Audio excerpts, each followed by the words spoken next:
A man goes to bed a little after dark. There is no clock in the room, no glowing screen, nothing but a banked fire and the sound of whoever else is breathing nearby. Somewhere around midnight, without an alarm, without a nightmare, without any reason at all, he opens his eyes. He is not tired, he is not anxious, he does not lie there dreading the hours until sunrise. He simply gets up, he pokes the fire back to life. He talks quietly with his wife, who is awake too because she always is at this hour. Maybe they pray, maybe they make love, maybe he steps outside to relieve himself and stands for a moment looking at a sky with no artificial light to compete with it. Somewhere in the house, a neighbor might already be awake doing the same thing, and if the two households are close enough, one might walk over for a while. Eventually, without deciding to, he grows heavy-eyed again, climbs back under the blanket and sleeps until the sun forces him up. He does not think of any of this as broken sleep. He does not think of it as anything at all. This is simply what a night is built from. This is universe, sleep. And for most of recorded human history, this may have been the ordinary shape of an ordinary night. In the late 1980s, a historian named Roger Eckhart was combing through English court depositions for something that had nothing to do with sleep. He was researching crime and nighttime life in pre-industrial Britain, trying to understand what people actually did after dark before streetlights existed. Buried in witness testimony, he kept running into the same strange phrase used so casually that nobody bothered to explain it. A witness would describe something happening after first sleep. Not after midnight, not in the small hours. After first sleep, as though the entire courtroom already understood exactly what that meant and exactly when it was. Eckhart was not a sleep scientist. He held no medical degree, ran no lab, had never studied circadian rhythms. He was a professor of history at Virginia Tech, and by his own account he had always assumed, like almost everyone else, that a single unbroken block of nighttime sleep was simply a biological constant, unchanged since the species began. The phrase should have meant nothing to him. Instead, it would not leave him alone. He started looking for it deliberately. And once he knew what to search for, it turned up everywhere. He found it in personal diaries. He found it in physicians' manuals. He found it in prayer books written explicitly for the hour of the watch, in works of literature, in legal records, in letters between ordinary people who mentioned it the way a modern person might mention lunch. A doctor's manual from 16th century France advised married couples on the best time to try for a child.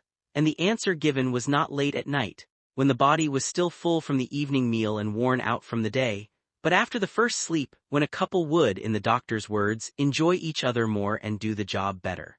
Over 16 years of patient archival digging, in English, French, Italian, and beyond, Eckhart would eventually assemble more than 2,000 separate references to the same two-part pattern, some of them reaching all the way back to the writers of ancient Greece and Rome. He published the results in a 2001 academic paper, and later expanded them into a book called At Day's Close, Night in Times Past. The response surprised him. Newspapers picked it up. Radio shows built entire segments around it. It was, in the words of one commentator, every historian's dream, something hiding in plain sight for centuries that suddenly appended a basic assumption about how human beings had always lived. The pattern Eckhart had reconstructed was remarkably consistent across the sources, regardless of country or century.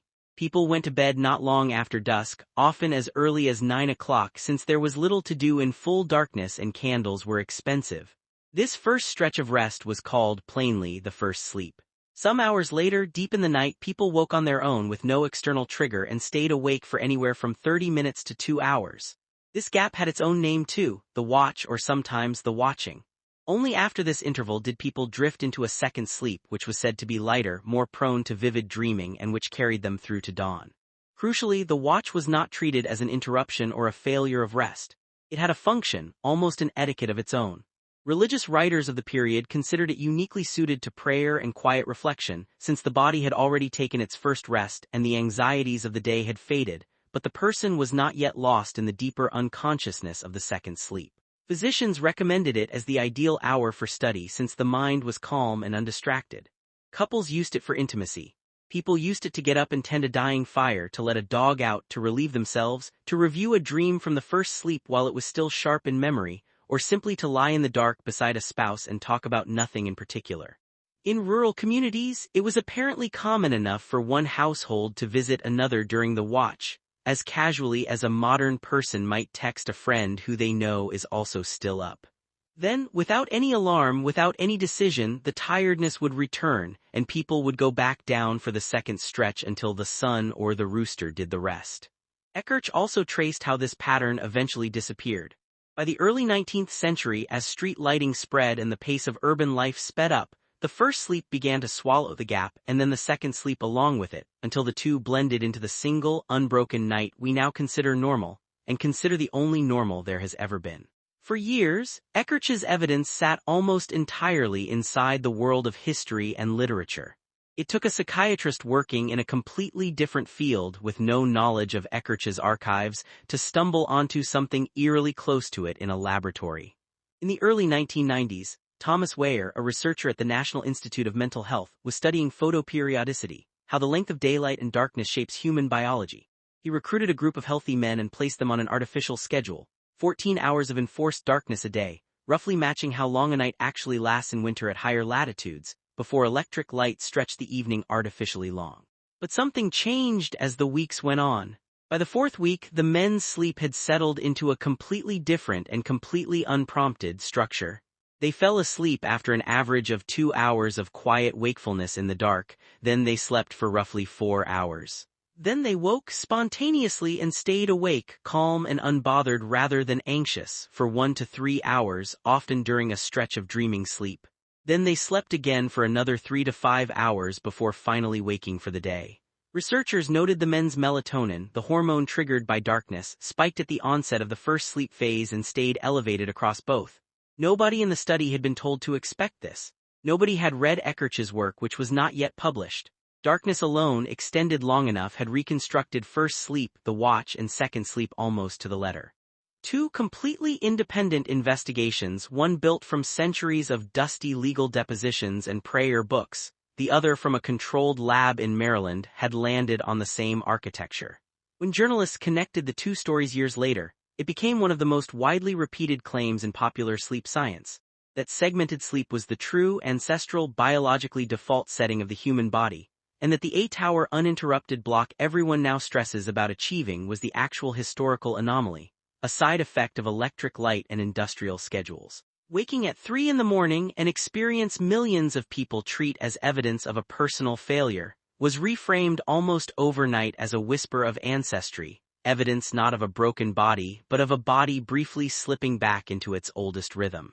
If segmented sleep really is a deep, universal default written into the human body, there is an obvious place it should show up loudest and clearest. Societies alive today that still live without electricity, without clocks, without any of the modern scheduling that supposedly buried the pattern in the first place.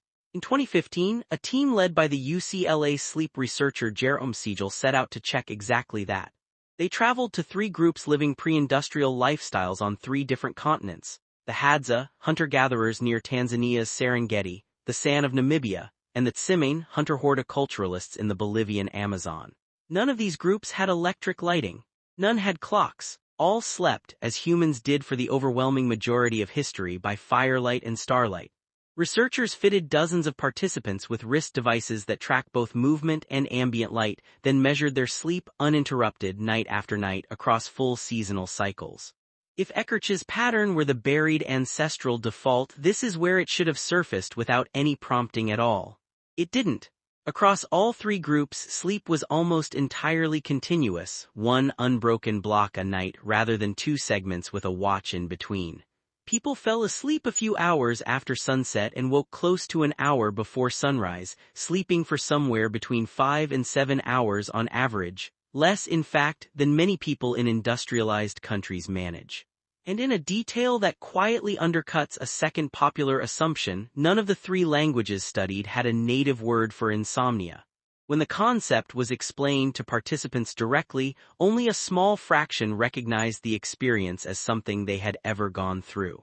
So the version of the story that spreads easiest online, ancient humans always slept in 2 shifts and modern life stole it from us, is not quite what the fuller evidence shows. It's not that Eckarch was wrong. His 2,000 documents are real, and the pattern he found in pre-industrial European sources is not in dispute. It's that the pattern he found may not be a species-wide ancestral constant so much as a response to a very specific set of conditions.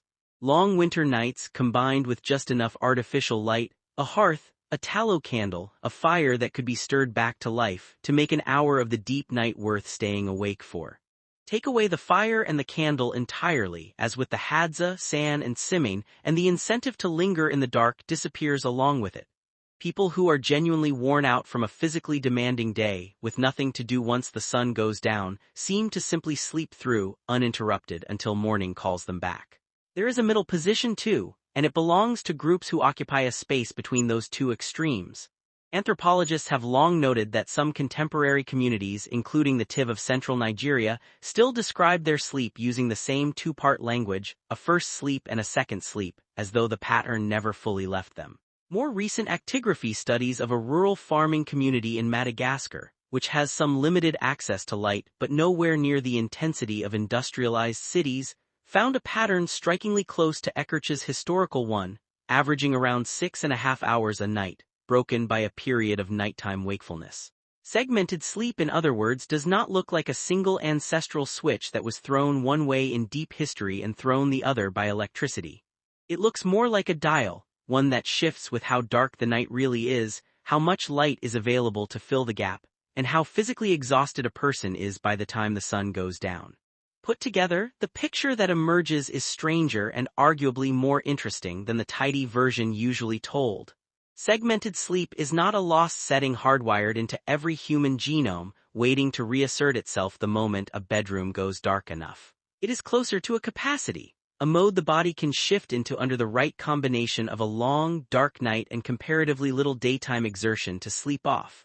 Whether that night belongs to a 16th-century farmhouse with a low fire, or a research volunteer locked in an artificially darkened room in 1990s Maryland. And it is a mode the body does not necessarily reach for at all when the day has already worn a person down to the point of genuine exhaustion, or when there is no fire and no candle making the deep night worth staying awake inside. Waking at 3 in the morning, then, is not proof of an ancestral clock reasserting itself against the tyranny of modern light. It is also not, on its own, proof that something is wrong. It may simply be one of several settings the human body is capable of running on, one that a specific slice of history, cold winters, hearths, candlelight, just enough illumination to make the deep night worth inhabiting but not enough to erase it, happened to make the norm for a few centuries before electricity rewrote the terms entirely. Eckertsch himself never claimed that his pre-industrial subjects were sleeping better than people do now, only that they were sleeping differently, on a rhythm built out of firelight and long dark winters, one that vanished almost silently once the modern world learned how to hold the night at bay indefinitely. Whether that rhythm was something buried deep in our biology, waiting for the right darkness to bring it back, or something people simply built, out of necessity and boredom from the raw material of a long night with nothing else to fill it, is still an open question, one that Eckertsch's archives, Weyer's darkroom, and Siegel's wrist monitors each answer a little differently. The watch has mostly gone quiet now. The fires that made it worth staying awake for have been replaced by a single switch on a wall. What we do with the hours we reclaimed from it, and whether we were ever really meant to sleep through them in one piece to begin with, is still ours to decide.